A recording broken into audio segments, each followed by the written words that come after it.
where does Black Friday come from? In recent years, the story that is told is that after an entire year of operating at a loss or in the red, stores would finally earn a profit in the post-Thanksgiving boom. In other words, they'd go into the black on Black Friday. But this is not at all where the terminology for Black Friday comes from. And there's actually 2 recorded historical instances that predate the current story, neither of them as positive as what's currently told. The first recorded use of Black Friday dates back to 1869.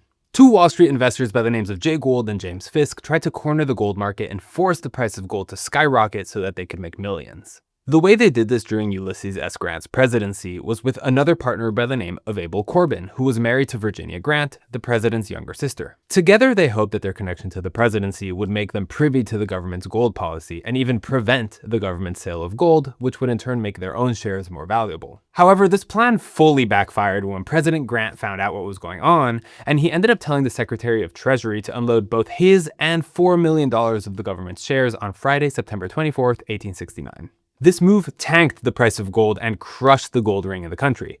A panic ensued in Wall Street, and that day became known as Black Friday, a dark day for the US economy. However, nearly a century later in Philadelphia, Black Friday started getting co-opted for an entirely different thing, the post-Thanksgiving shopping spree.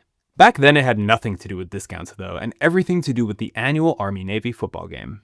You see, Thanksgiving takes place on a Thursday. Then Friday was the day that everyone went shopping to get all the supplies they needed for the big game, and the game took place the next day, Saturday. There were also crowds of tourists that would come in from out of town to watch the big game, and for the police, this day was a nightmare.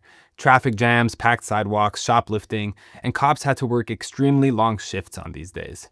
So Black Friday became the nickname to describe this chaotic day among the Philadelphia police force, which then in turn spilled into the local community.